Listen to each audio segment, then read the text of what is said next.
y en la forma de engañar con Dios. Yo quiero semejanza en la escuela, donde el niñito moreno, el indio y el niño blanco te aprendan la misma A. No semejanza en la iglesia, porque allí usted puede ver a un hombre sentado en un banco con su nombre,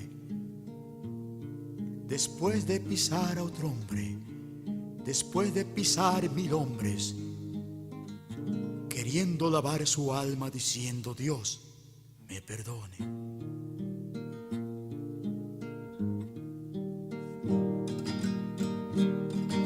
Cuando el ruido del tantán no deje escuchar el llanto del pobre, cuando los que no tienen pan ya gritando están, mi Dios se lo cobre.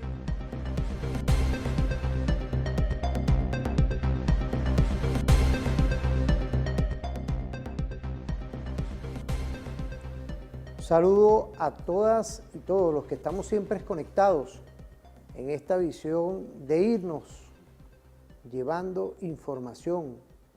Ante toda, una visión de entender hoy de lo que ocurre en la globalidad.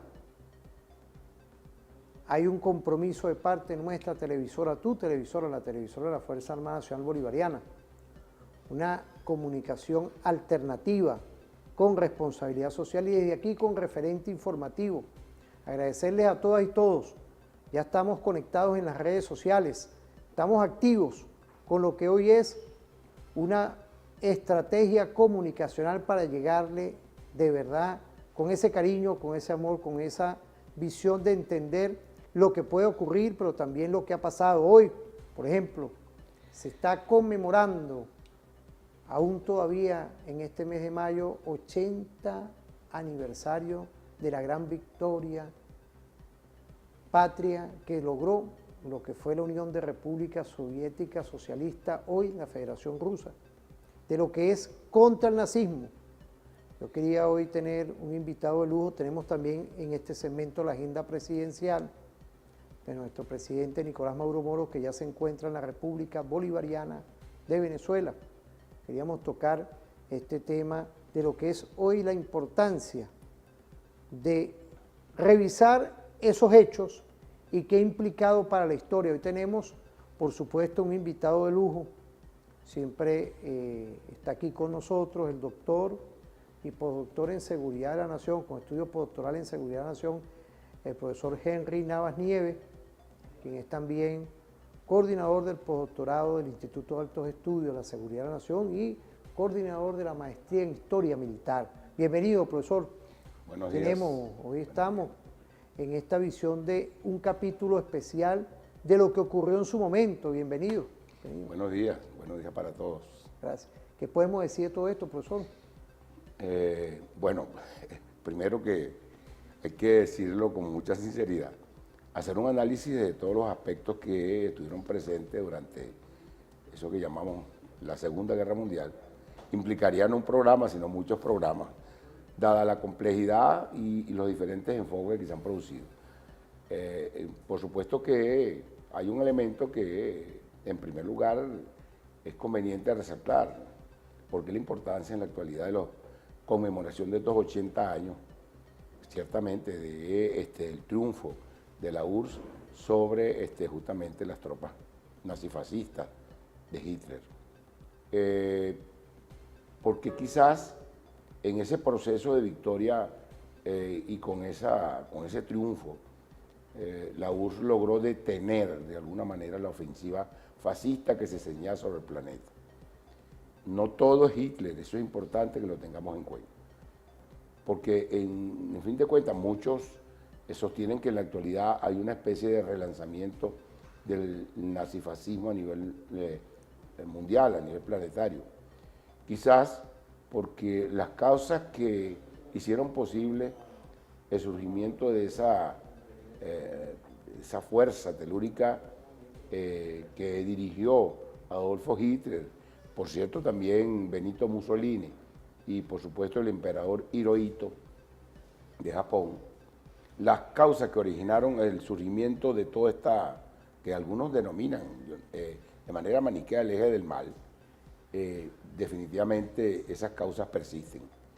Lo que quizás la importancia de esta conmemoración era poner al descubierto una situación que se presentó en ese momento y que fue falseada, manipulada justamente por la gran mediática mundial. Como bueno, como prácticamente se ha hecho, lo han hecho históricamente, ahí lo vimos, lo hemos visto, prácticamente Hollywood es la que gana las guerras, ¿no? Cuando nosotros vemos, por ejemplo, sobre la guerra de Vietnam, aquella invasión que se lanzó justamente a Estados Unidos contra el glorioso pueblo vietnamita, pareciera ser que quien ganó la guerra fue Rambo, ¿no? Definitivamente, siendo que, bueno, es una mala posverdad, o sea, cómo ha sido manipulada las verdades históricas. En este caso, no hay ningún autor serio, visto nada más desde el punto de vista histórico, que no sostenga de alguna manera lo que realmente aconteció. Finalmente, la rendición que se da por parte de las tropas hitlerianas, para darle un nombre, se da pues justamente esa capitulación incondicional, se da, bueno, ese 9 de mayo de 1945, ¿ante quién? Fundamentalmente es ante la URSS, la Unión Soviética, que fue en fin de cuentas quien terminó derrotando totalmente a esas tropas. No quiero decir con esto que no hubo un esfuerzo bélico por parte de eso que llaman los aliados, en este caso Estados Unidos, Inglaterra, fundamentalmente. No quiero decir con esto que no participaron incluso algunos movimientos o fuerzas de resistencia en muchos países europeos que, a diferencia de sus gobiernos, digamos, decidieron confrontar desde un principio a las fuerzas nazifascistas. No solo en Francia sabemos que desde los maquis, entre quienes estaban por supuesto en la dirección de esa resistencia, estuvo el León de Francia, ese que llaman Charles de Gaulle. Igual que en Yugoslavia, Broz Tito también fue uno de los que dirigió la resistencia, y es más, en la misma Italia nazifascista, de la gente de Mussolini, también surgió una resistencia. Es justo decir que algunos pueblos resistieron, pero digamos que no así la burguesía y aquellas grandes corporaciones que en fin de cuentas fueron quienes construyeron ese monstruo llamado Hitler. La verdad histórica tiene que decirse, sin duda, quienes facilitaron en todo caso la fuerza militar, esa presta operacional, sistema de armamento por supuesto la caballería blindada y la Luftwaffe, quienes facilitaron cuando, como todos sabemos, la Alemania del periodo, desde los años de finales de la Primera Guerra Mundial, habían sido, bueno, condenados a prácticamente al endeudamiento y prácticamente a casi la inexistencia como nación en el panorama internacional. Entonces, ¿quién le facilitó para tener todo ese poderío? Bueno, todos lo sabemos porque era público y notorio. Por algo, ese señor llamado Henry Ford tenía la cruz de hierro de, bueno, justamente del Tercer Reich, igualmente de JP Morgan, y bueno, un sinfín de corporaciones que sería incluso largo nombrar, que facilitaron justamente las herramientas para construir, bueno, sin duda una fuerza militar tremenda, que en fin de cuentas estaba diseñada de acuerdo a todas estas corporaciones para que pudiera detener de alguna manera a la URSS, a la Unión de Repúblicas Socialistas Soviéticas, cuyos planteamientos e ideologías de alguna manera estaban siendo asumidas por buena parte de los pueblos europeos, sobre todo por aquello de la Internacional Socialista. Eso es importante que lo tengamos en cuenta. Es decir, hay una cosa que es importante en relación a la manipulación, en relación a eso que algunos denominan en la actualidad la posverdad. La mentira tiene patas cortas y hoy nuevamente se repone la verdad sobre lo que aconteció. Es imposible poder seguir, uno puede mentir algunos por ahí algunos autores que dicen, uno puede mentir todo el tiempo, pero no todo el tiempo los pueblos definitivamente van a creer lo que les dice. Y la verdad se ha puesto de relieve, y esa verdad sostiene primero las causas que originaron la Segunda Guerra Mundial, el surgimiento de un Benito Mussolini, el surgimiento, por supuesto, de un Adolfo Hitler y toda aquellos quienes lo acompañaron y quienes lo financiaron y quienes, por supuesto, le brindaron todo el apoyo, digamos, no solo logístico, sino hasta el soporte ideológico. Y por supuesto también eso que denominamos el imperio nipón japonés. Eso se ha puesto de relieve, y se ha puesto de relieve con mucha preocupación, vuelvo y repito, porque existe esas causas que originaron en su momento de Hitler, Mussolini y Hirohito. Esas fuerzas se recompusieron y continúan y están en el panorama. ¿O es que acaso los comandos Azov de Ucrania, nazifascistas, con su propio emblema y su saludo nazifascista, que bueno, cuyos crímenes en su propio territorio fueron el Maidán, quemar gente, centenares de personas vivas, bueno, pusieron en alarma a muchos países, entre ellos como la Rusia actual, quienes, así como lo hicieron en aquellos años de la Segunda Guerra Mundial, en este momento también salieron a enfrentarse, como lo hacen en la actualidad. ¿Quiénes armaron y quiénes están armando a ese pichón de Hitler, que se llama Zelensky, allá en Ucrania? ¿Quiénes? La OTAN, por supuesto, como todos sabemos, eso que llaman la Comisión Europea y la Unión Europea completa. Quizás estamos de alguna manera reeditando el surgimiento de estos movimientos. Y ese mismo, digamos, movimiento se ha expandido a nivel internacional. Aquí en Venezuela le hemos visto la cara al fascismo, ¿sí o no? Claro que le hemos visto la cara al fascismo. Y lo hemos visto desde muy temprano de la Revolución Bolivariana, como fue el golpe de Estado del 11, 12 y 13 de abril del año 2002. De tal manera que tenemos que hacer un ejercicio y un esfuerzo del pensamiento, en primer lugar para reponer la verdad histórica, por razones éticas, pero también incluso por razones de seguridad y de defensa, porque ese monstruo lo han tratado de revivir y es el mundo quien de alguna manera está reaccionando en contra del resurgimiento del nazifascismo, encabezado por una corporatocracia que definitivamente pretende de alguna manera someter al mundo, no es a un país, no es a Rusia nada más, es al mundo completo, para imponer digamos, un solo pensamiento y suprimir cualquier vestigio de culturas o de existencia de los pueblos a escala global. Eso es una realidad, y de ahí la importancia de este 80 aniversario del triunfo de la URSS sobre el fascismo. Sobre todo, lo que podemos hacer en este programa, por un problema de tiempo, que digamos que quizás, conversar un poco sobre la última fase, esa última fase que terminó con la toma de Berlín y con la bandera aquella sobre el Reichstag y la toma del ejército de la URSS sobre la capital, y por supuesto que provocó la muerte y el suicidio de Adolfo Hitler. Fíjese, profesor, es importante hoy todos estos temas, porque yo soy muy celoso con esto, ¿no? Usted es coordinador de la maestría de Historia Militar, usted es historiador de la Universidad Central de Venezuela. Estos son temas de profundidad.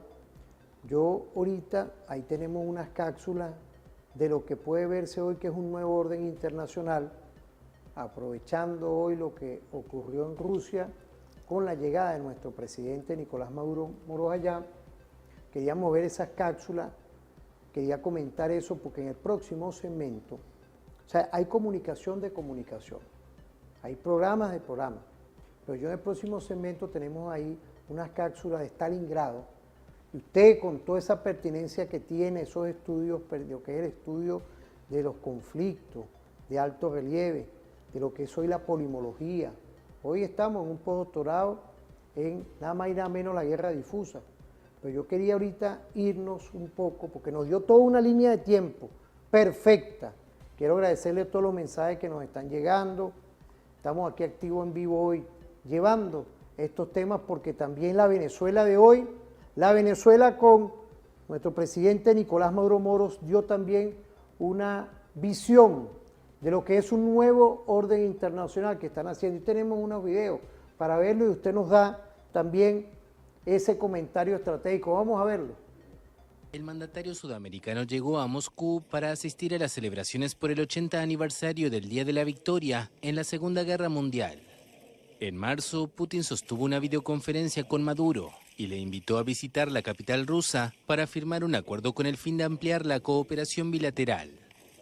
En los años que están por venir, con el tratado que vamos a firmar por 10 años, bueno, ver florecer las relaciones entre la Gran Rusia, hoy potencia principal de la humanidad, y Venezuela desde Sudamérica luchando en el ideal de Bolívar y de Hugo Chávez. Así que estamos muy felices de compartir con ustedes esta gran fecha. Rusia es uno de los grandes aliados de Venezuela y el Kremlin resalta al país caribeño como un socio fiable. Caracas y Moscú, que colaboran en materia de energía, transporte, logística y salud, estrecharon su relación durante la presidencia del fallecido Hugo Chávez y siguieron ampliándose con Maduro. Rusia y Venezuela, Asociación Estratégica para el Desarrollo. Venezuela hace historia. Junto al presidente Nicolás Maduro y la primera dama Cilia Flores, quienes fueron recibidos en el Gran Palacio del Kremlin para participar en el desfile que conmemora los 80 años del Día de la Victoria sobre el fascismo. El evento tuvo lugar en la emblemática Plaza Roja de Moscú. Allí, más de 29 jefes de Estado se reunieron para acompañar al presidente Vladimir Putin durante una ofrenda floral ante la tumba del soldado desconocido. Más de 10.000 soldados rusos marcharon con orgullo como símbolo de la victoria sobre el nazismo en 1945, hecho de gran significado no solo para el pueblo ruso, sino para toda la humanidad. La participación del jefe de Estado Nicolás Maduro en este evento reafirma los lazos históricos de solidaridad entre el pueblo de Lenin y el pueblo de Bolívar contra el imperialismo y el fascismo. Más tarde, el presidente Nicolás Maduro se reunió con el líder del gigante asiático Xi Jinping, fortaleciendo lazos de cooperación y fraternidad entre ambas naciones. Caracas y Beijing revisaron el mapa de cooperación conjunta que se ha fortalecido ampliamente, especialmente durante la presidencia del comandante Hugo Chávez, convirtiéndose en una asociación estratégica integral.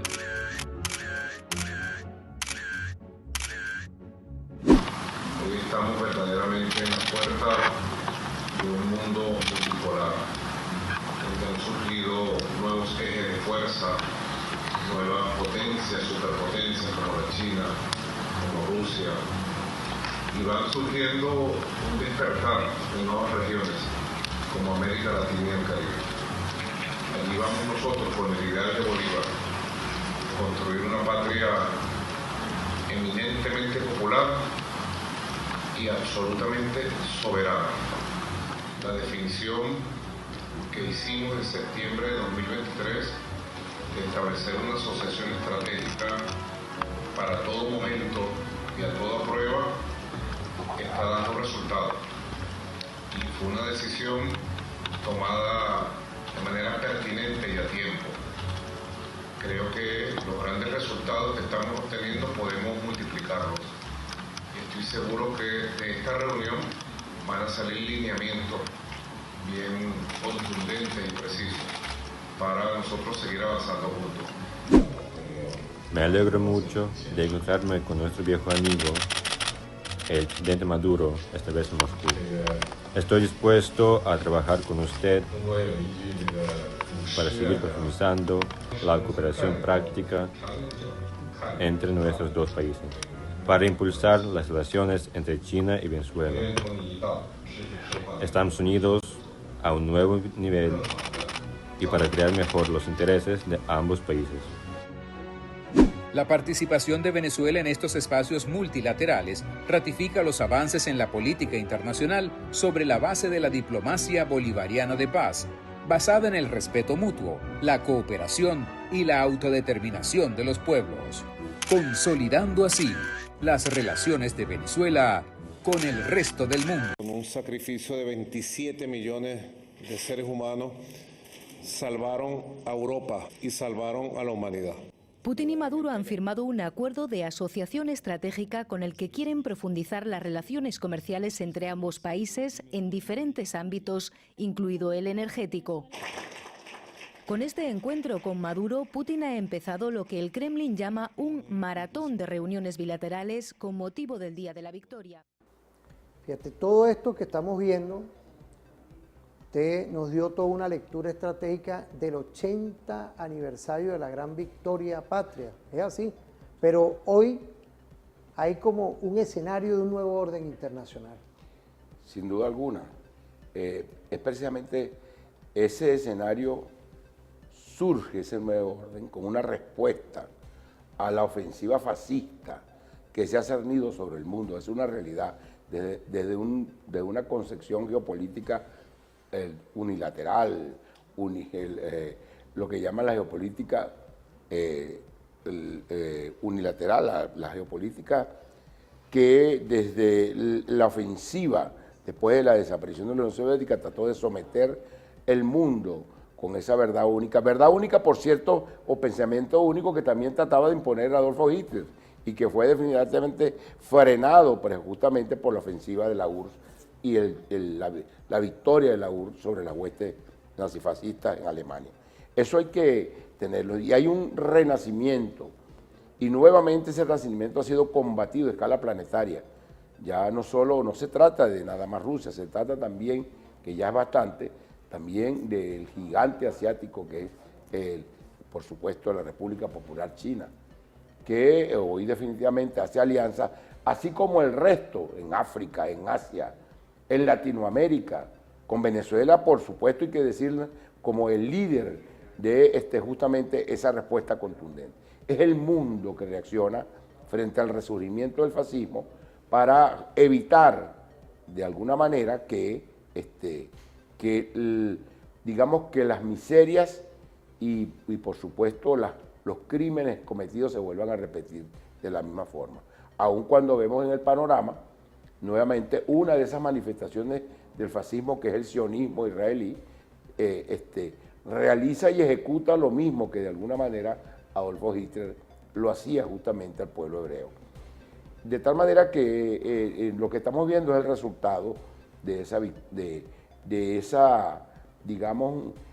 una contraofensiva de los pueblos en contra del fascismo, que renace, de manos de los mismos que apoyaron a Hitler durante aquel periodo de surgimiento del Tercer Reich. Veamos, por ejemplo, algunos elementos. Decía en el segmento anterior que necesitaríamos muchos programas para poder abordar con detalle las cosas que allí acontecieron. En primer lugar, la ofensiva sobre la URSS. El presidente decía a su llegada a Rusia algo que es absolutamente cierto. En primer lugar, como era de esperarse, Hitler, envió más de las 2/3 partes de su fuerza, es decir, casi el 75% de su caballería blindada, de la Luftwaffe, de su aviación, las 2/3 partes o 3/4 partes de su fuerza sobre el frente oriental, que como todos sabemos era el frente contra la URSS. De alguna manera eso te hace ver que básicamente Hitler se preparó para avanzar, para suprimir, para destruir de alguna manera la URSS. Evidentemente, hay tres dentro del frente oriental, había muchos frentes, pero digamos que podríamos dividir la toma de la ofensiva sobre Moscú, sobre Leningrado y posteriormente sobre Stalingrado. No le fue bien, sin duda. La derrota fue brutal, sobre todo, el empeño sobre Leningrado y Moscú, como todos sabemos, de una enorme significación política. Estamos hablando de la capital de Rusia y el centro quizás de la creación y la formación de aquello que llamaban el Soviet. Los soviets que justamente fue epicentro de aquel movimiento que hizo posible el surgimiento de la URSS, encabezado, como todos sabemos, por ese extraordinario intelectual y estadista llamado Vladimir Ilich Ulyanov, alias Lenin. digamos que no le fue bien, sin duda fue una guerra larga, sumamente el asedio sobre Leningrado y sobre Moscú. Lo mismo sucedió con Stalingrado. Claro, el asunto de Stalingrado iba mucho más allá del asunto meramente político, simbólico. Se trataba, digamos, del paso para el control de los hidrocarburos, eso hay que decirlo. Usted no puede hacer una guerra sin hidrocarburos, sobre todo en la Segunda Guerra Mundial, donde todo el armamento, digamos, de los tanques, los aviones, los vehículos para traslado, todo, para el traslado de tropas, funcionaba sobre la base del combustible fósil, sin la menor duda. Y liquidar, tomar Stalingrado, era el paso hacia justamente el control de la reserva de hidrocarburos utilizadas por el ejército soviético, que requería justamente el ejército hitleriano para sostener la guerra. Ahí se inmoló, claro, también el pueblo soviético, se inmolaron. Hubo otras batallas, por supuesto, la batalla de Kursk, pero básicamente, digamos que del triunfo heroico, martirizado, hay que decirlo, son batallas que eran prácticamente frente a frente, calle por calle de Stalingrado, esquina por esquina, donde el ejército soviético, en este caso el ejército ruso, logró parar la ofensiva de Hitler, y luego de ese triunfo, para ir sintetizando, la ofensiva de las fuerzas soviéticas sobre Alemania fueron, bueno, ejemplarizantes, terribles. Fueron 400 o 500 kilómetros casi de ofensiva sostenida, con todo lo que implicó el sacrificio de un pueblo que, como bien lo decía el presidente allí, estamos hablando de entre 25 y 30 millones de soviéticos inmolados en ese esfuerzo para liberar al mundo, a Europa y al mundo, de, sin duda, la plaga fascista. Hasta la llegada de Berlín, que tocaremos en segmentos siguientes, porque ese, digamos, periodo, para decirlo de manera más clara, desde marzo-abril del año 45 hasta mayo, donde definitivamente en ese último esfuerzo, las dos fuerzas, la fuerza soviética, así como las fuerzas de Hitler, van a confrontarse para, bueno, decidir lo que sería, bueno, justamente el futuro del Tercer Reich y, por supuesto, el surgimiento en ese momento de lo que y la consolidación de las aspiraciones de la URSS. Profesor, vamos a irnos a una pausa.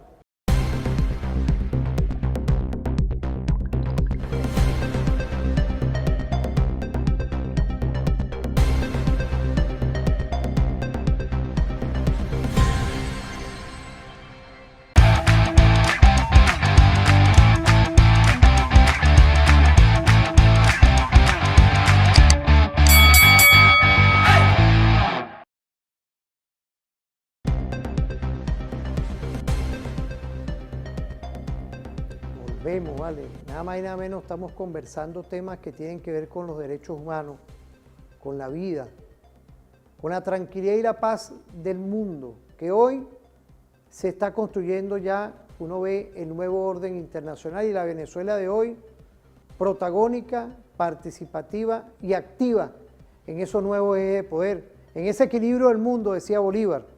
Pero ahí ahorita sí tenemos lo que hemos estado hablando, que es la culminación de esa Segunda Guerra Mundial, del que Hollywood y otras transnacionales de la comunicación intentó, y yo creo que en este año se le dio de verdad una visión estratégica de parte de la Federación Rusa y del mundo, de dar a entender la verdad de los hechos.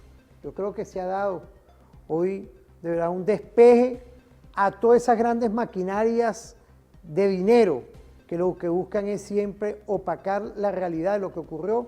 Ahí tenemos unas cápsulas, profesor, para que vengamos, porque esto tiene que ver un poco con la historia militar. Estos son temas hoy que no es con el respeto de las demás profesiones, no, esto tiene que ver un poco con la guerra. Hoy apreciamos la guerra difusa que estamos estudiando, pero hoy hay una guerra convencional, mundial, que yo quisiera, por medio de eso que vamos a ver ahorita, el doctor Henry Navas nos dé su visión, una visión de estudio permanente que tiene la maestría en historia militar. Probablemente Stalingrado fue la batalla más importante de la Segunda Guerra Mundial. Un ejército alemán entero, más de 200.000 soldados, fueron prácticamente aniquilados. El ejército alemán rara vez tomó de nuevo la iniciativa. Hace 80 años, el ejército nazi sufrió en Stalingrado una derrota que pudo cambiar el destino de Europa y del mundo.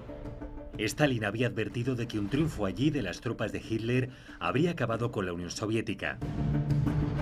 Alemania ya controlaba en ese momento toda la zona central y occidental del continente. Pero en su empeño por conquistar a cualquier coste la ciudad que llevaba el nombre del líder comunista, Hitler dio el primer paso en el camino que llevó al final del Tercer Reich. ¿Qué ocurrió exactamente en Stalingrado?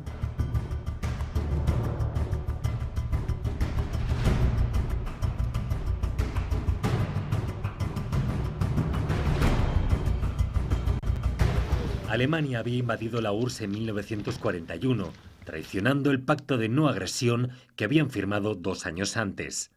La invasión de la Unión Soviética estaba realmente ya preanunciada en los programas del partido nazi. El Tercer Reich tiene un claro fin, que es crear un imperio colonial, pero un imperio colonial terrestre que debe llegar hasta los Urales. Para lograr esa expansión, que debía ir de la mano del exterminio de judíos y bolcheviques, los nazis contaban con un ejército al que nadie había logrado parar desde 1939. Hitler y su Estado Mayor confiaban en someter a la Unión Soviética en pocas semanas. En el primer mes de invasión acabaron con más de 2 millones de enemigos y destruyeron miles de tanques y aviones comunistas. Solo la inmensa capacidad de movilización soviética en la llegada de las duras condiciones invernales lograron frenar la ofensiva cuando llegaba ya a Moscú. Derrotados en la capital y estancados en el sitio de Leningrado, los nazis miraron al sur. En 1942 lanzaron la Operación Azul, dirigida a hacerse con los campos petrolíferos del Cáucaso. Una de las claves de ese movimiento era conquistar Stalingrado, para evitar así que una posible contraofensiva soviética pudiera llegar hasta Rostov y dejase embolsadas a las tropas alemanas. Permitió 2 cosas. La primera fue forzar un combate callejero, casa por casa, algo de lo que los nazis habían huido en otros enclaves. La segunda fue el lanzamiento de la contraofensiva que giró las tornas, la Operación Urano. Fue un movimiento de pinza por el norte y por el sur de Stalingrado, que permitió envolver al 6º ejército nazi dentro de la ciudad. ¿Qué aprovecharon los soviéticos? Que esos flancos estaban guarnecidos por divisiones rumanas. Eran el punto débil, digamos, de la Wehrmacht. A mediados de noviembre se encuentran las tropas soviéticas que avanzan del norte y del sur, con imágenes además que están grabadas, ¿no?, con los soldados saltando en la nieve, etc. Las tropas alemanas aisladas en la ciudad resistieron 2 meses y medio, gracias a que la Luftwaffe siguió operando en los aeropuertos de la zona sitiada. A costa de perder 500 aviones bajo el fuego soviético, pudo evacuar heridos y llevar algunas provisiones, aunque claramente insuficientes. Los soldados alemanes, a principios de enero, recibían raciones de 100 y 200 gramos de pan, es decir, una rebanada y media. Y con eso tiene que aguantar además unas temperaturas extremas. La mala alimentación y el frío causaron estragos en unos soldados sometidos también a la rápida propagación de enfermedades, como el tifus y la disentería, en un espacio que estaba sembrado de cadáveres. Es decir, unas condiciones espantosas, aún más para los civiles y para los prisioneros de guerra soviéticos, por ejemplo, que tenían los alemanes dentro, que cayeron en el canibalismo. La derrota se convirtió en una cuestión de tiempo, más aún cuando Hitler prohibió a su comandante en Stalingrado, Friedrich Paulus, que abandonara la ciudad para intentar romper el cerco y reunirse con las tropas alemanas que había en el sur. El momento clave en el que él podría haber quizás influido en un desenlace diferente había sido cuando sus lugartenientes le sugerían, bueno, salgamos a la desesperada. El cuarto ejército de Hoth está a 40-50 kilómetros y nosotros avanzamos 20 kilómetros, pues aunque sea a coste de grandes bajas, los soviéticos no se lo esperan, tendremos una oportunidad. Probablemente habrían perecido en el intento, pero quién sabe, igual algunos habrían salvado. Después de que las fuerzas soviéticas tomaran los aeropuertos y varias unidades entregaran las armas, Paulus se rindió. Los nazis de Stalingrado arriaron la esvástica para izar la bandera blanca, marcando un punto de inflexión en la Segunda Guerra Mundial. Punto de inflexión en la Segunda Guerra Mundial. ¿Qué podemos decir, profesor? Sin la ¿La victoria menor... militar? Sí, sin duda. Digámoslo de alguna manera, ahí, sin la menor duda, hay que resaltar esa capacidad heroica del pueblo ruso. O sea, es decir, desde la lógica, digámoslo, en la lógica, entre paréntesis, clásica, se supone que las fuerzas desplazadas, tamaña fuerza, por el ejército nazi, debían haber sometido a Stalingrado, desde la lógica clásica, por el apresto que tenía, evidentemente por la ofensiva, la ofensiva sostenida sobre ese frente oriental, en el caso de Stalingrado. Ya vemos efectivamente lo que habíamos dicho en el segmento anterior, de por qué la insistencia de Hitler en Stalingrado. Se trataba del paso hacia nada más y nada menos que los recursos de hidrocarburos en el Cáucaso, que sin la menor duda en materia logística iban a reforzar esa ofensiva de Hitler, dado que, bueno, sin combustible es imposible. A nivel militar, la logística, fíjese los términos como usted nos está poniendo, mira, importantísimo, la logística, el tema del apresto, bueno, son términos hoy que hay que estudiar, ¿verdad? Muchos autores pragmáticos a veces denominan la guerra como la administración de los recursos. Claro, ese es un pragmatismo extremo, pero no le falta razón. La administración de los recursos, sin la menor duda, es un elemento sumamente importante en la guerra, para los diferentes estudiosos de la guerra. Bueno, lo cierto es que esa heroicidad del pueblo soviético para frenar las huestes fascistas, bueno, también lo habían hecho en Leningrado, como nos menciona el documental, pero ya en Stalingrado definitivamente era fundamental detener la ofensiva a costa de lo que fuera. Algunos dicen con mucha liviandad, diría yo, bueno, un esfuerzo sostenido a base de, por supuesto, de miles, yo diría que de millones de muertos, de decesos de la fuerza soviética, innecesario.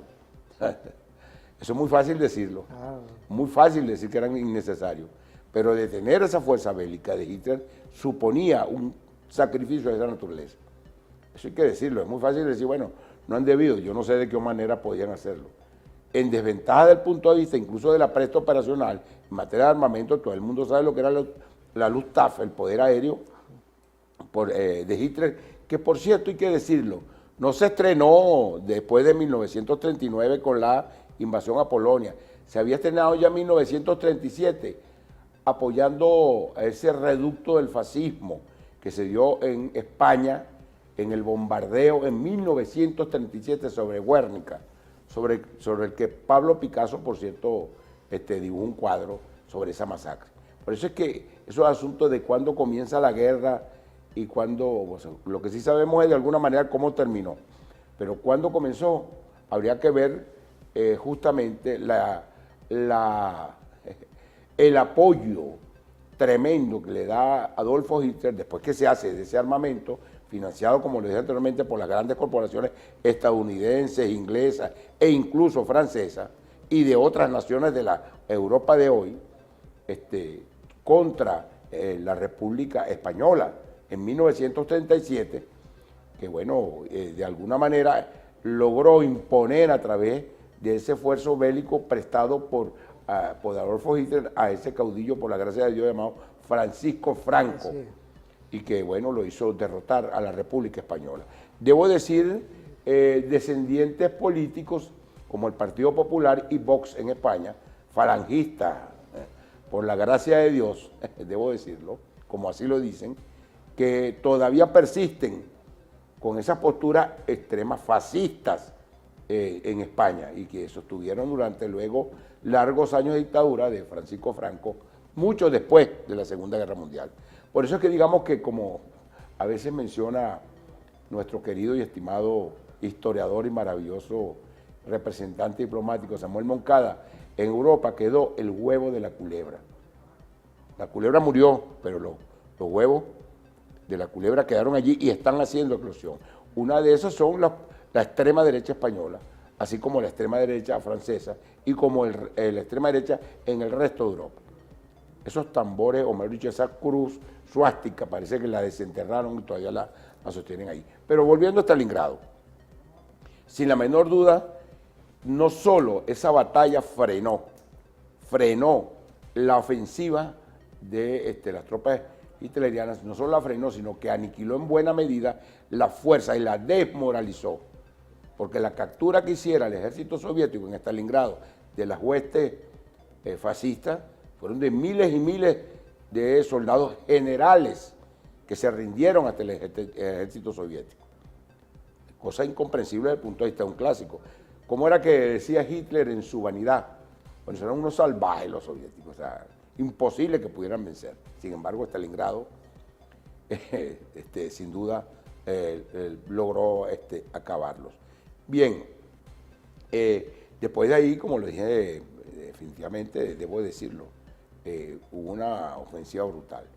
Tamaña era la fuerza, hay que decirlo, que se había conformado en Alemania, esa fuerza que se derrotó y que definitivamente recibió un golpe contundente en Stalingrado, que bueno, vemos incluso cómo fueron la supuesta ofensiva de la Europa occidental, o contraofensiva, o digamos, su oposición a la invasión de las tropas hitlerianas en Europa. ¿Cuánto duró el esfuerzo de Hitler sobre, por ejemplo, Dinamarca? 6 horas. En 6 horas tomó Dinamarca y bueno, y digamos que un gobierno genuflexo convino en que, bueno, en convivir. Y Austria ni se diga. Los austríacos recibieron con aplausos a Hitler. Lo mismo Noruega, hay que decirlo. En Francia, con la invasión de Hitler, surgió un gobierno, el gobierno de Vichy, francés, que, bueno, en alianza con Hitler persiguió a los judíos franceses. En Polonia hubo un gobierno, lo que llaman ¿cómo llaman? El ejército de los polacos, proclive que trabajó con las fuerzas, con las mismas fuerzas hitlerianas para someter para someter a la resistencia polaca y someter y capturar a los judíos.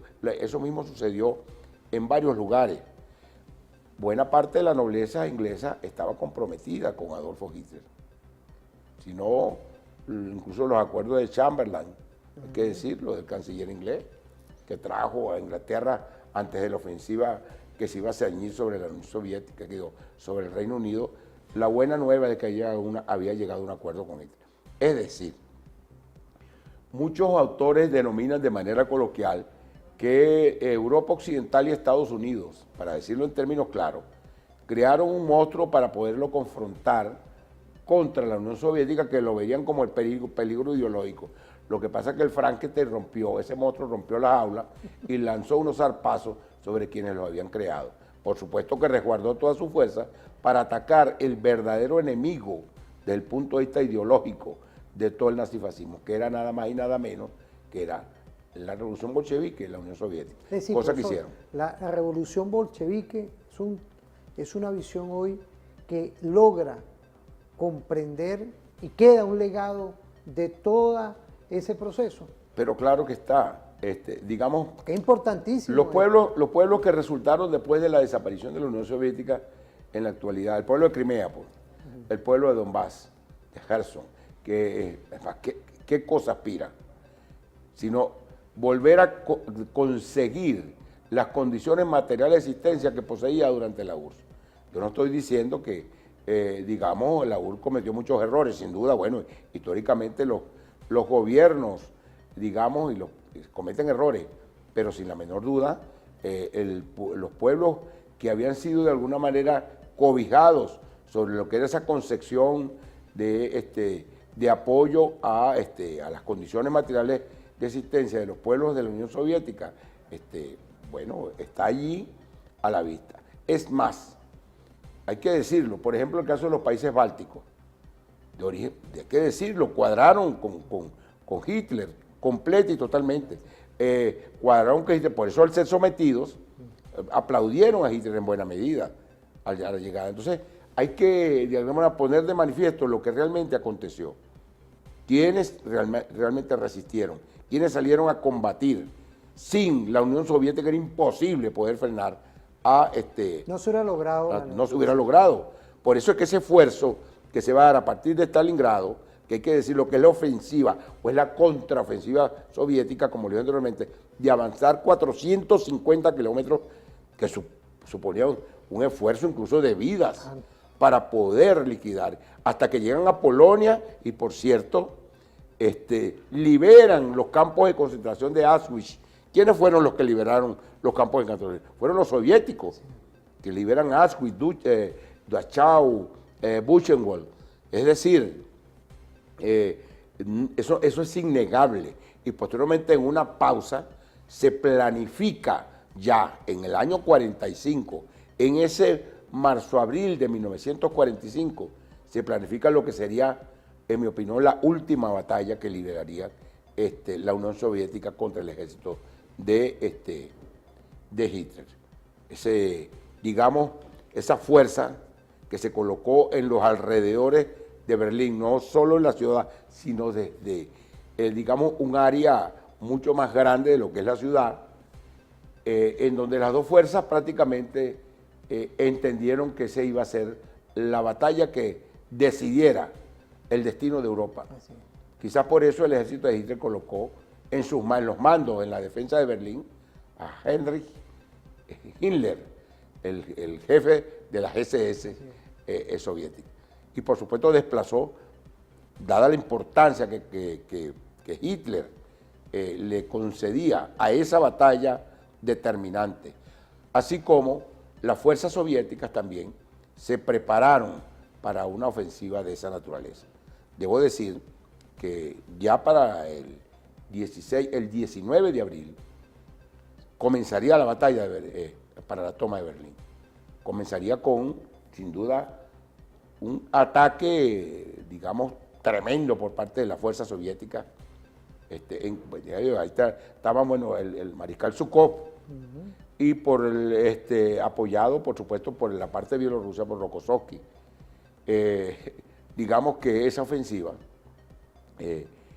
primero que la ofensiva en materia del poder de la artillería y la aviación soviética originó un golpe tremendo a las defensas hitlerianas a partir del 19 de abril, para decirlo.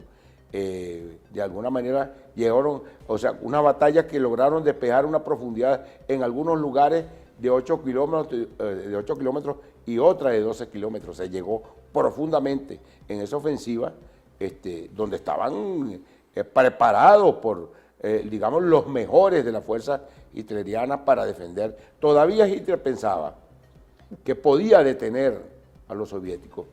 Muchos autores sostienen que habían acuerdos entre Winston Churchill y Hitler, porque Hitler, viéndose ya prácticamente liquidado por la ofensiva soviética, prácticamente pretendía más bien evitar que irán los soviéticos y entregarle, capitular ante Estados Unidos y por supuesto el Reino Unido.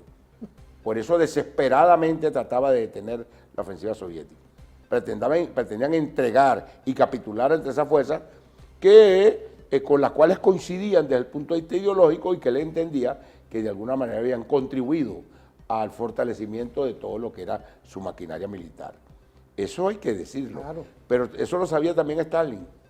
Stalin sabía de alguna manera que, sobre todo Churchill, pretendía de alguna manera evitar que fuera la Unión Soviética la que lograra tomar definitivamente Berlín. Cosa que en esa batalla, a partir de ese abril de 1945, quedaría la incógnita despejada y se diera pues justamente ya a partir del 2 de mayo, con prácticamente es el desplazamiento cuando se coloca la bandera sobre el Reichstag alemán, donde estaba la Cancillería, y bueno, y provocó, por supuesto, supuestamente, el suicidio de Adolfo Hitler y, por supuesto, la colocación de esa bandera, el martillo y la hoz y la bandera roja de la Unión Soviética. Tremenda explicación. Yo creo que hoy nos faltaba entrar en la historia militar de lo que es la polimología, el conflicto, de cómo se desarrolló esa estrategia perfecta de estos comandantes de la Unión de República Soviética Socialista, hoy comandada, por supuesto, por un estratega perfecto que es nuestro presidente Vladimir Putin. Saludar a nuestra delegación consular que se encuentra aquí en Venezuela, lo que es la embajada, la parte consular de Rusia, toda lo que es la agregaduría militar. Un saludo a ustedes desde aquí, desde tu programa Referente Informativo, con nuestro profesor, doctor y coordinador de los estudios postdoctorales de la Universidad Militar Bolivariana de Venezuela, Instituto de Altos Estudios de la Seguridad de la Nación, el profesor Henry Nava. Profesor, vamos a irnos a una pausa.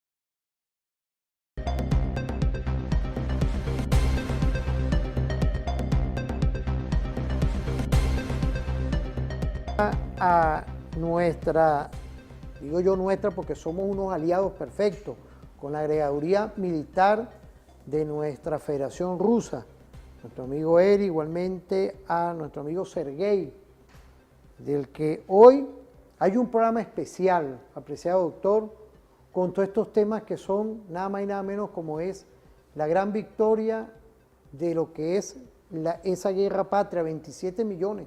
Muerto, usted nos dio una clase hace ratico ahí en el segmento anterior. Ahí hay unas cápsulas en RT que nuestro amigo Alif, saludo, nos puede estar viendo porque ese está activo con los canales multiplataforma.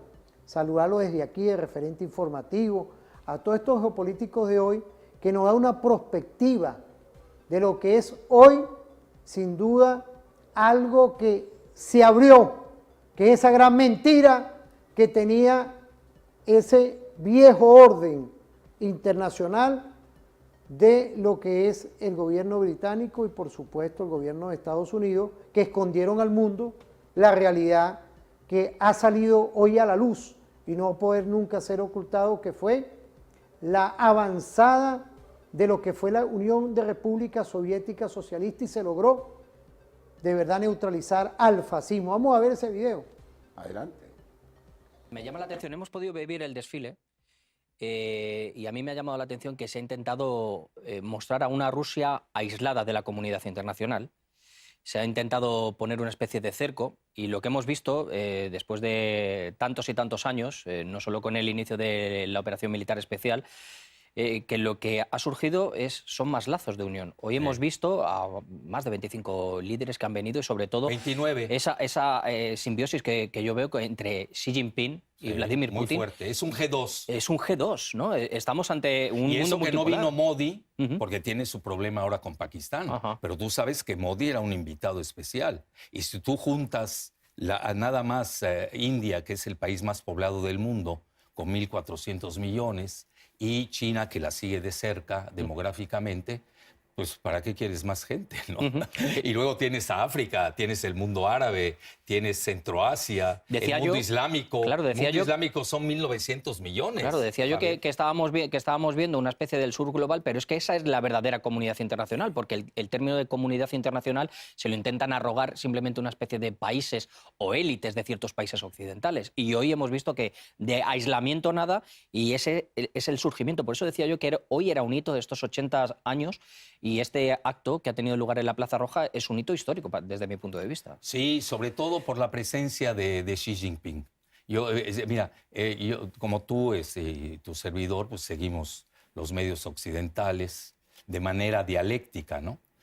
Tú ves, por ejemplo, el Financial Times no cita el desfile en la Plaza Roja. Imagínate lo que les dolió. Es decir, estás hablando que es un G2 que deja aislado a Estados Unidos. Washington Post dice que ha sido un total fracaso de intentar dejar aislada a Rusia con la llegada de Xi Jinping, y hemos visto la relación. Yo que he estado transmitiendo el desfile aquí en esta casa, en RT, el traductor no paraba de Xi Jinping con Putin de hablar, y se ve que hay esa alianza, ¿no? Bueno, ya sabes que ellos le llaman que es una alianza infinita, ¿no? Y cada vez se acercan mucho más. Y ahora, aunque hay nubarrones, ¿no? Tampoco hay que ver, siempre hay...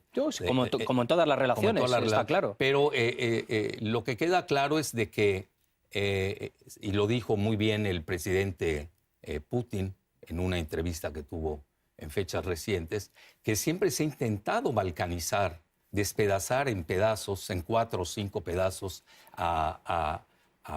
bueno, lo que era la URSS, la Unión Soviética. Ahora es la URSS, la Rusia. Estás hablando de 18 millones de kilómetros cuadrados, que tiene la mayor cantidad de materias primas en el planeta. Pero más aún, mira, como ese militarismo que critican tanto, el comunicado conjunto de los presidentes Putin y Xi merece todo un análisis prospectivo.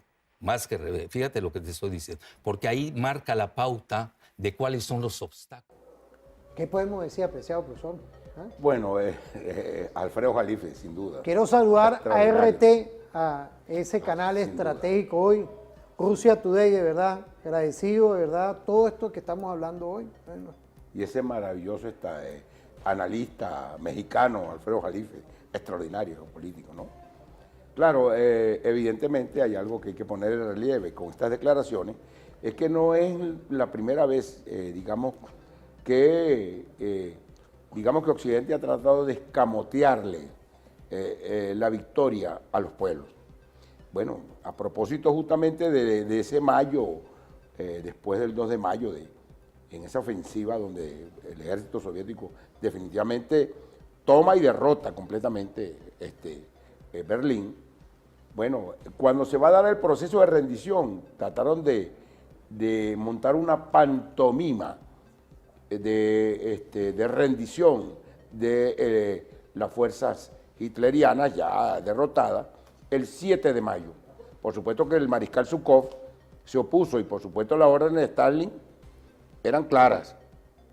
Debían capitular, como tiene que decir, rendirse de manera incondicional. ¿Ante quién? Ante quien los derrotó. ¿Cómo lo hicieron el 9 de mayo?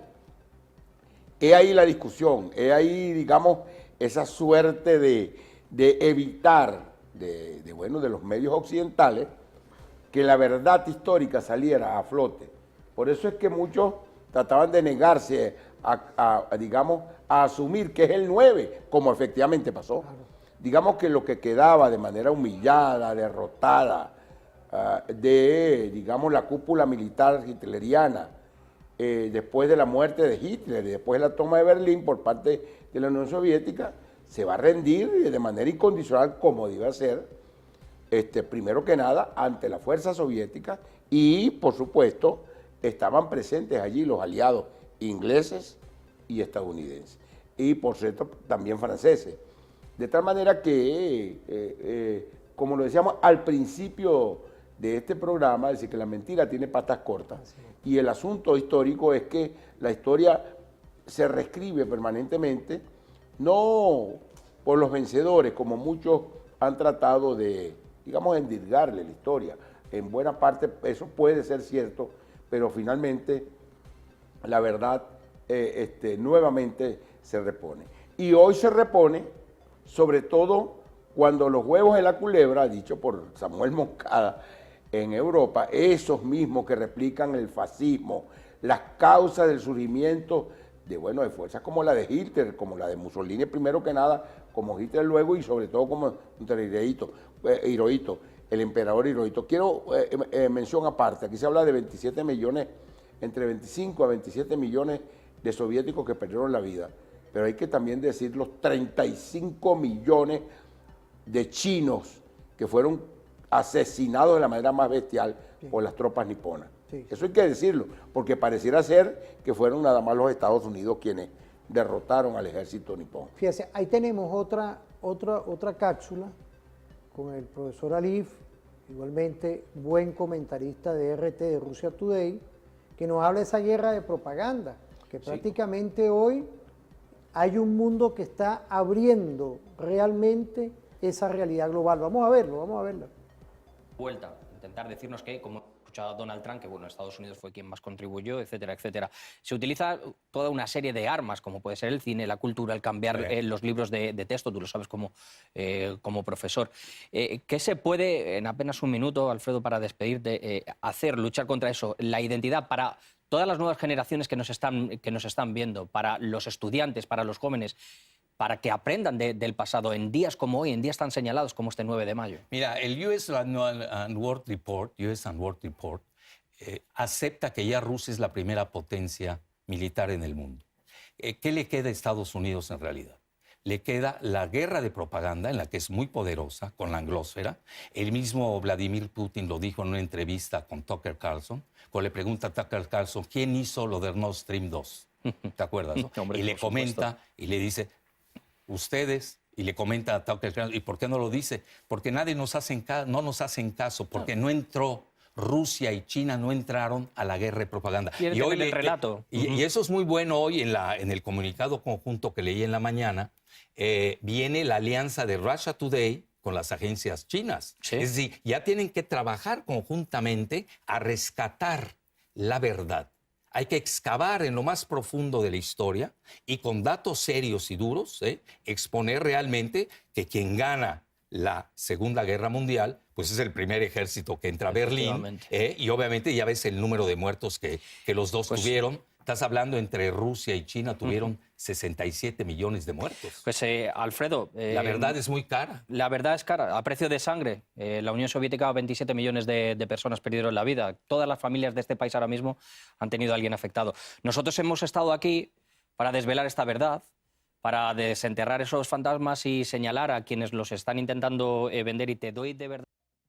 Mira, importantísimo esto, desvelar esa gran mentira. El comentarista, muy bueno, dice esos fantasmas. ¿Qué podemos decir de todo esto? Bueno, pero si nosotros los venezolanos somos testigos presenciales de eso que llaman la manipulación mediática. Nosotros somos víctimas de eso que llaman la posverdad. Es decir, hemos tenido que hacer un esfuerzo tremendo por tratar justamente de, bueno, frente a, sin duda con una enorme asimetría, eso que llaman, lo que Alfredo Jalife dice, ciertamente, como todos, no solo Jalife, sino muchos autores, muchos de ellos provenientes del Pentágono y otros incluso que fueron asesores de la OTAN, lo dicen. Evidentemente el primer poder militar en el mundo es Rusia, lo ha demostrado justamente en la guerra OTAN-Rusia en la actualidad, acontecimientos en pleno desarrollo, para decirlo, y por supuesto la primera potencia económica sin duda es China. Vemos cómo de alguna manera, de manera genuflexa, Donald Trump ha tenido que prácticamente bajar la cabeza y asumir la victoria de China en la controversia arancelaria para, bueno, como ya es, digamos, del dominio público, acordar la rebaja de los aranceles entre Rusia y Estados Unidos de un 150, 145%, primero a un 30%, ahora a un 10%. Eso no fue una negociación, eso fue la exigencia de China, la cual, sin la menor duda, acordó de manera, yo diría que humilde, no le queda de otra, el gobierno de Donald Trump. Entonces, estamos viviendo ante un mundo de esa naturaleza.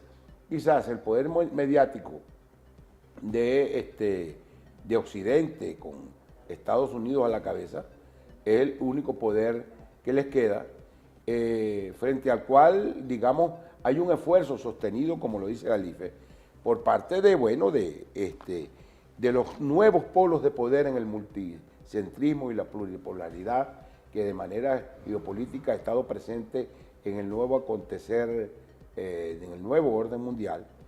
Definitivamente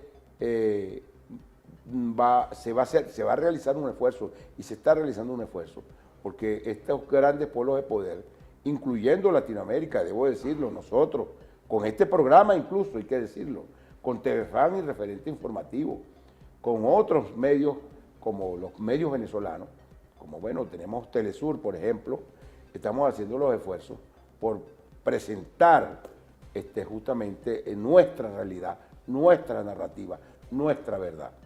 Y eso hoy más que nunca reviste una importancia fundamental, dado que en buena medida la guerra cognoscitiva en la actualidad es la primera trinchera, es la guerra por justamente imponer una narrativa distanciada de lo que realmente acontece, que le hace un enorme daño a los pueblos.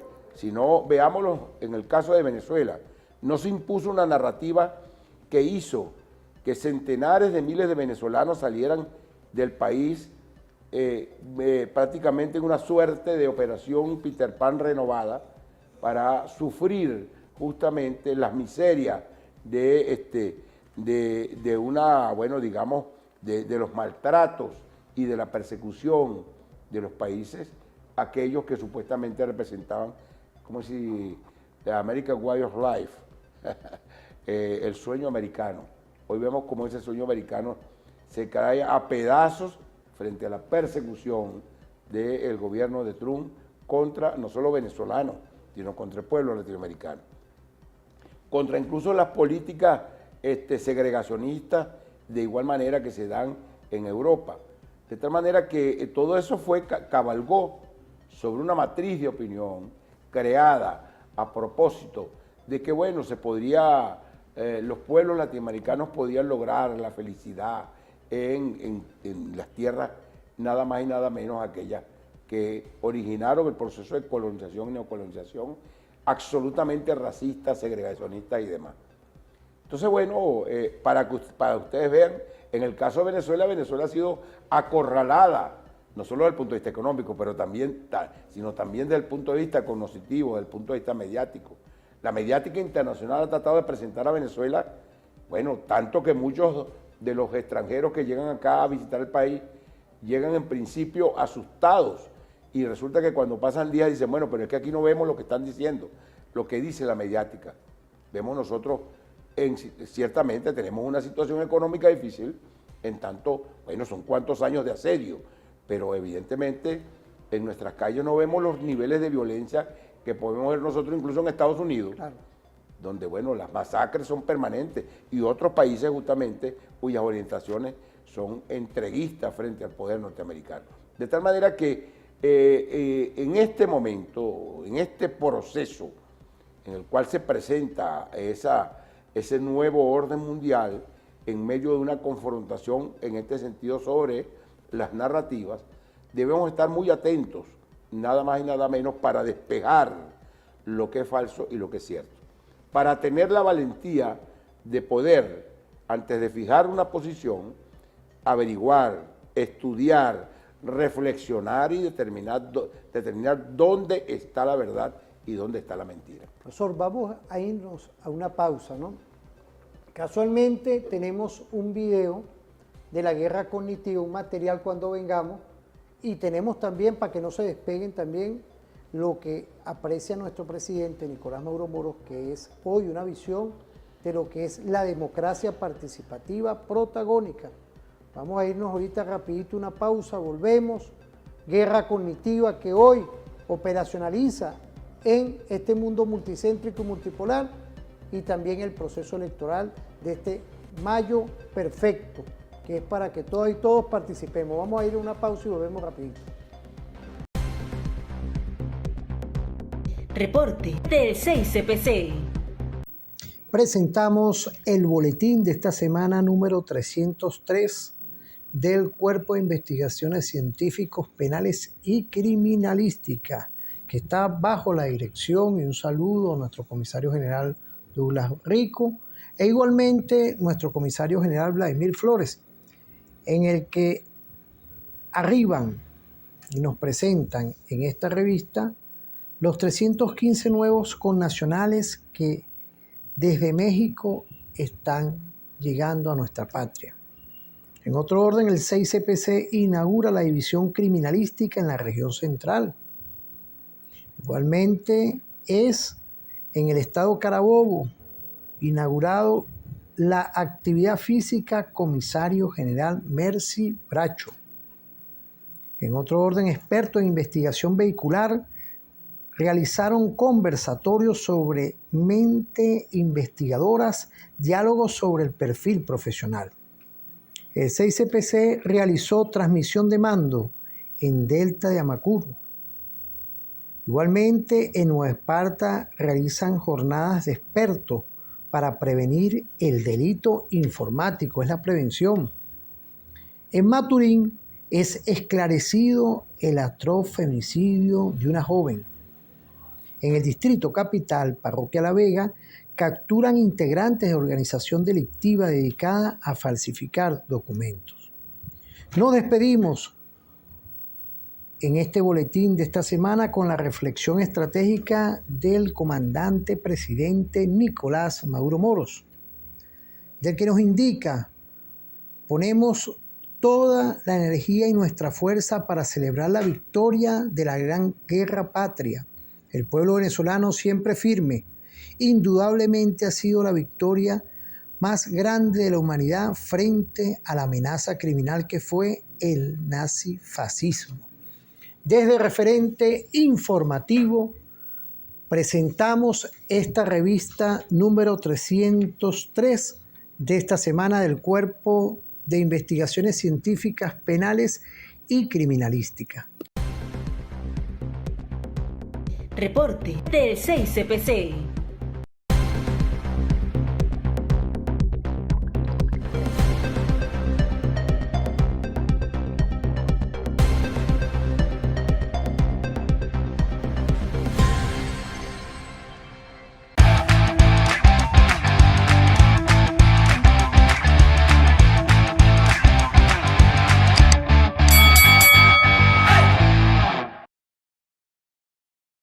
Estamos viendo, ¿vale?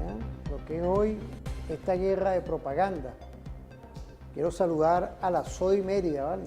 La que por allá nos esté viendo nuestro general Guerrero Bencí, estratega perfecto como comunicador proestratégico, niveles y cómo está operacionalizando la SOI Mérida. Ahí tenemos, saludarlo a él, a todo su equipo, igualmente a nuestro CEOFAN, nuestro Ministerio del Poder Popular para la Defensa. Pero volviendo, es importante hoy que quedamos en el aire con un tema, guerra cognitiva. Ahí tenemos una cápsula, profesor, vamos a verla para ir entrando en esta materia en este último segmento. De hoy ha redireccionado las reglas de interacción y ha hecho que las fronteras previamente protegidas sean vulnerables a otro tipo de estrategias. La comunicación que nos facilita las redes sociales, la mensajería social y las tecnologías móviles se pueden explotar para influir en la información, las creencias, los valores y la cultura. El concepto de guerra cognitiva se ha convertido en un término recurrente en los últimos años. En el lenguaje militar, la guerra cognitiva tiene un amplio alcance, desde individuos hasta naciones y organizaciones multinacionales. Descubramos juntos qué es la guerra cognitiva.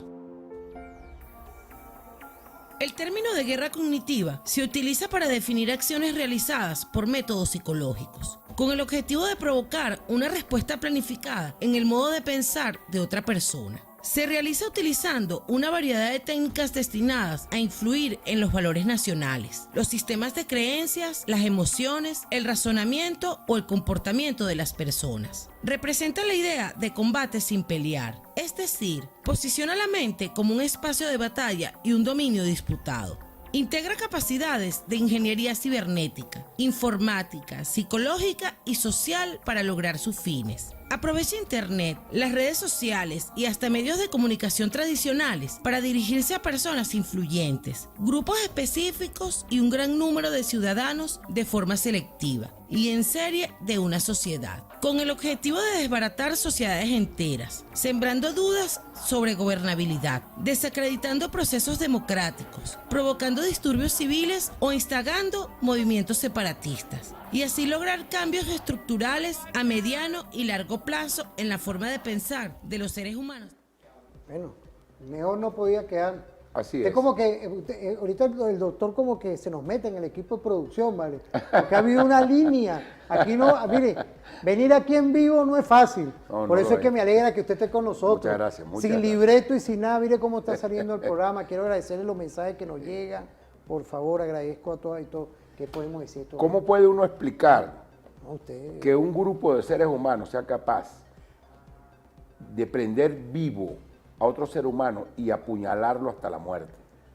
Nada más por el hecho de que tiene un estereotipo parecido a lo que usualmente se hace decir que es el chavismo.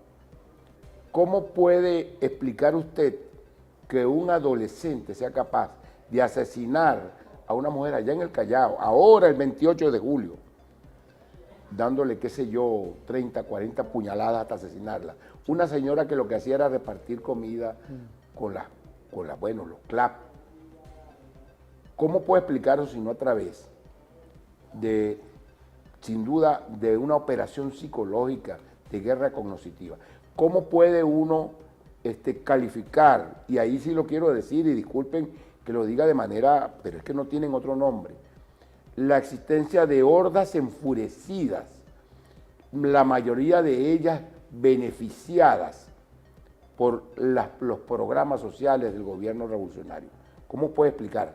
Contra aquellos que le tienden la mano y aquellos que han procurado defender desde la llegada de la Revolución Bolivariana las condiciones materiales de existencia y orientadas por un gran humanismo para otorgar aquello que Bolívar soñó que era la suprema felicidad del pueblo.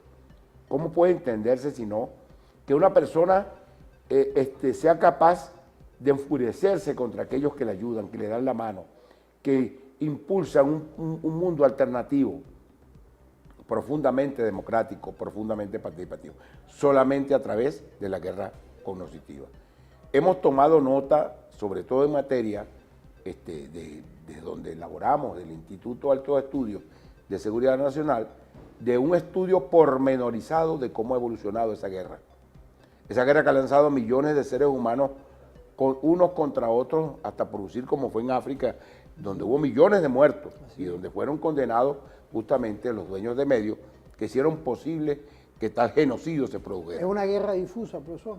Claro, forma parte de una de las doctrinas que acompañan a la guerra difusa. Sería muy largo explicar de dónde proviene.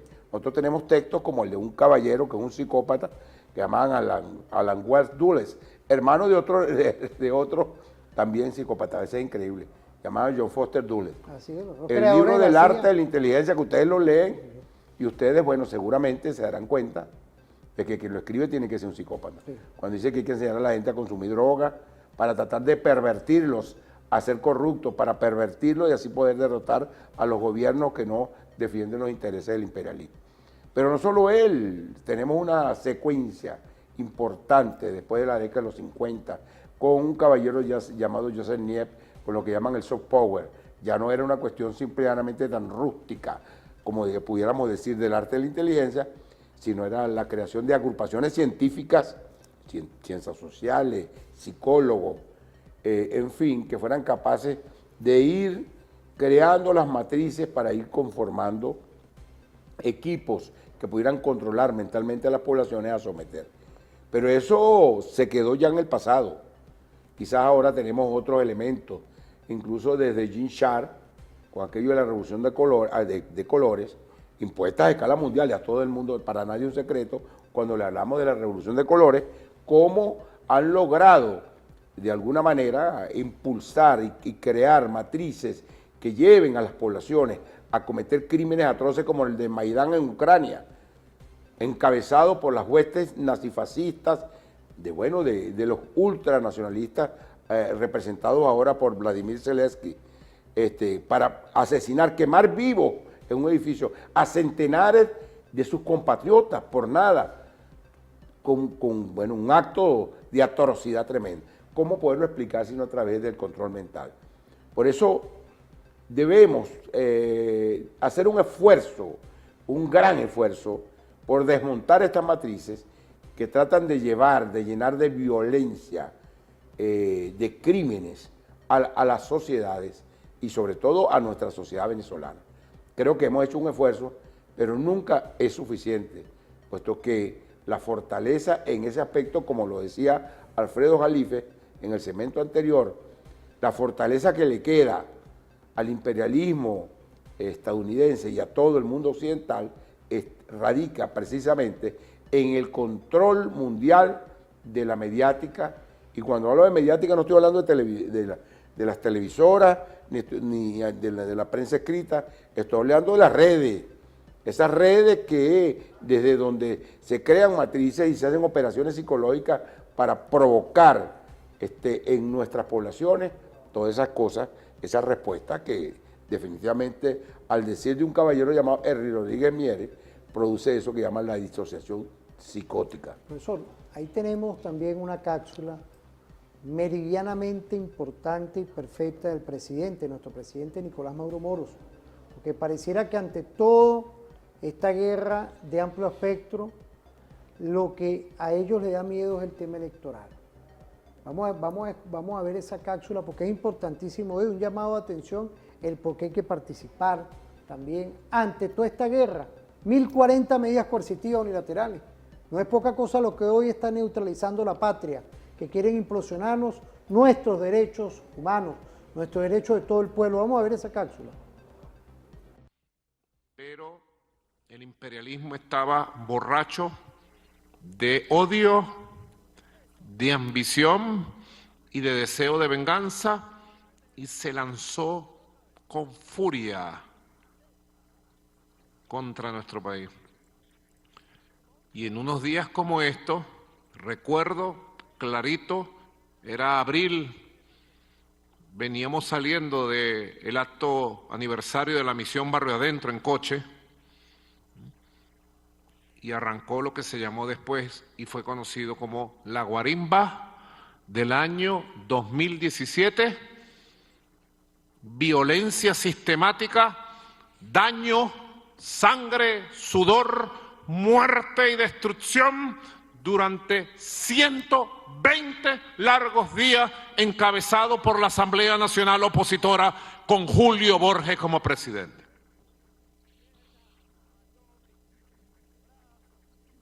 Esto es historia viva, viva, viva, viva. Esta es historia reciente de cómo la derecha proimperialista, llena de ambición y de odio, intentó en el pasado e intentaría en el futuro ganar posiciones institucionales en la Asamblea Nacional para volver con sus planes de desestabilización, de guerra económica, de daño social y de destrucción del país, para hacer un llamado a una intervención extranjera. Ustedes, líderes y lideresas, candidatos y candidatas a diputados en todo el país, ustedes tienen que obtener el 25 de mayo una gran victoria para que triunfe la paz, la estabilidad, la recuperación económica y la vida de este pueblo de aquí en adelante. No podemos permitir que la Asamblea Nacional vuelva a caer en manos de los Julio Borges, de los Guaidó, ni de ningún opositor de aquí a los años que están por venir. No, no, no, no y no. No se puede. ¿Qué podemos decir, profesor? Pareciera que es toda una línea al fascismo. Sí. Lo que cuando empezamos, profesor, nada más y nada menos, ese fascismo nazi está vivo todavía. Exactamente. En algunas partes. Por eso es importante que nosotros este 25 de mayo no solo estamos votando por diputados, gobernadores, legisladores regionales, no. En esta elección estamos ejerciendo la votación en algo mucho más allá que los candidatos que tenemos. Lo que estamos escogiendo es el camino de un mundo alternativo. Lo que estamos escogiendo, precisamente, es la defensa de la patria. Lo que estamos defendiendo es nuestro derecho a existir como lo que somos. Nos han tratado de arrodillar y no han podido. Creo que estamos en un punto de inflexión de arranque mundial. Creo que las señas que hemos visto en estos últimos días nos indican que de aquí en adelante vamos a un proceso de crecimiento que estamos seguros que debe redundar en rescatar las condiciones materiales de existencia de nuestro pueblo. Muchos dirán, bueno, pero ¿hasta cuándo? ¿Hasta cuándo? Nada. Es ahora. Como vamos a continuar, lo que vamos a escoger es el camino que hemos venido sosteniendo hasta ahora. Rescatar lo que, bueno, lo que tuvimos en alguna oportunidad entre los años 2002, 2014, 2015, la suprema felicidad.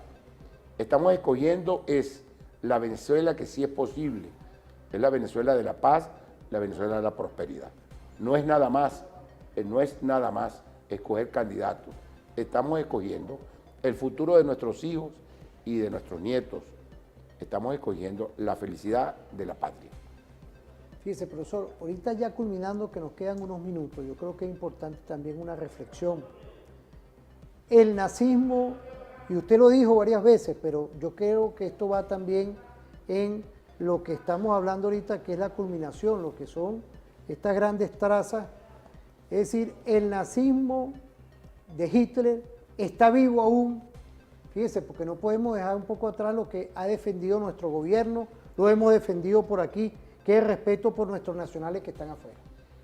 Bueno, solo basta verle la cara a esa dama enfurecida, casi en estado de paroxismo, así, convocando a la violencia, al asedio, convocando prácticamente a la invasión extranjera contra su propia patria.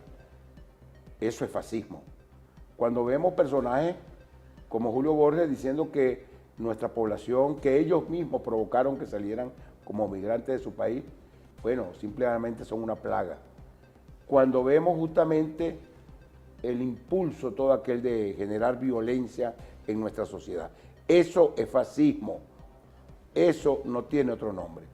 O sea, de tal manera que ha tenido sus retoños el fascismo, por supuesto que no solo en Venezuela, lo hemos visto a escala mundial, solo que nuestro pueblo en ese sentido se ha sostenido en resiliencia para evitar que en Venezuela se siembre la violencia, la muerte, el odio y por supuesto el individualismo. Por eso nuestros símbolos son claros. Nosotros defendemos el amor, defendemos la solidaridad, defendemos la paz en contra de la guerra. Esa es nuestra consigna y estoy seguro que nuestro pueblo no se va a dejar arrebatar justamente lo que tanto nos ha costado, con tanto sacrificio, en tanto, como todos sabemos, el gran héroe de esta nación es este pueblo heroico que ha sido martirizado, pero que continúa resistiendo hasta, bueno, conquistar la victoria. La Venezuela de hoy, ¿cómo usted la ve ahorita, después de la llegada de nuestro presidente Nicolás Maduro Moro de Rusia? Hay que decirlo, hay buenas noticias. Un detalle que es importante. Hay buenas noticias. Todos sabemos que estamos en primer lugar en alianza con los sectores, digamos más, en alianza estratégica con los sectores más grandes que representan lo que es el mundo multipolar. Pese a algunos elementos que yo no tengo ninguna duda en decirlo, que han sido actitudes traidoras de quienes han recibido de nosotros solidaridades y aprecios y apoyos. Históricamente hemos avanzado y seguimos avanzando y estoy seguro que vienen algunas medidas que definitivamente van a resultar en la defensa de la felicidad de nuestro pueblo.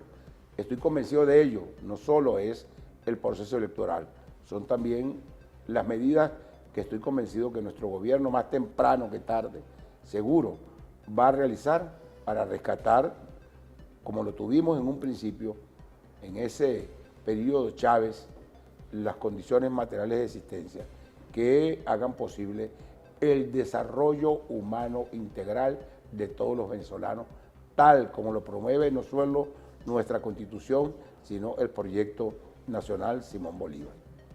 Fíjese, con todos estos temas que hoy estamos ya concluyendo, y con esto, de verdad, con este cierre perfecto, es importante hoy seguir con este enfoque de lo que ante una guerra comercial, que esperemos que se acabe, que empezó por ese Estado profundo norteamericano, nosotros estamos en una alternativa estratégica que son, sin duda, los BRICS, e igualmente la CELAC, ese nuevo orden internacional. Sin duda. Es el mundo por venir, es el mundo alternativo, es el mundo que promueve la complementariedad, frente a la agresión. Hemos visto cómo este gobierno de Trump, junto a todas las corporaciones que lo acompañan, han tratado de generar una situación de guerra de aranceles. Hoy esa guerra de aranceles se les cae a pedazos y han tenido que bajar la cabeza porque la realidad del mundo es otra. Ya no pueden enseñorearse contra los pueblos del mundo. Vemos como China doblegó definitivamente al gobierno de los Estados Unidos hasta hacerlo bajar al 10% de los aranceles. La guerra de los aranceles, como todos saben, la guerra que emprendió el gobierno de Estados Unidos contra sus enemigos y contra sus adversarios y contra también sus amigos, porque el monstruo le tiró zarpazo a todos, hasta aquellos que de manera genuflexa siempre estuvieron, digamos, de rodillas frente a lo que el imperialismo estadounidense le solicitaba, como Canadá, como la propia Europa, esa Europa que hoy definitivamente está siendo castigada por sus propios errores y precisamente por abandonar las posiciones soberanas y la defensa de su población frente a los intereses estadounidenses. Bueno, profesor, quiero agradecerle hoy esa visión, está compartiendo con nosotros de un programa de profundidad, porque estamos en contra del fascismo, estamos por el respeto de los derechos humanos, y desde nuestra televisora La Fuerza Armada, con referente informativo, estamos dándole vida a estos temas que son de interés internacional, pero también nacional. Que pasen un feliz día, nos vemos en otra oportunidad. Ya por ahí tenemos la Feria del Cardumen, lo que hace Nicolás Maduro Moro con la política social. Nos vamos con esa feria. Que pasen un feliz día. Reporte de las ferias del Cardumen.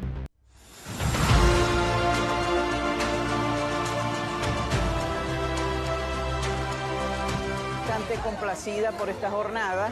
La calidad del producto es bastante bueno. Pescado fresco, económico. Claro, claro que sí. Ojalá la pusieran toda la semana. De verdad que sí, vale la pena. Y pescado, tanto comer carne. Hay que hacer esta jornada más seguido. El precio del dólar, el Banco Central, y eso está dentro de la ordenanza. Gracias a Dios tenemos esta jornada. Pero gracias al comandante Maduro tenemos comida para el pueblo venezolano. Venezuela come más pescado. Venezuela come más pescado. Venezuela come más pescado. Venezuela ahora come más pescado. Y Venezuela come más pescado.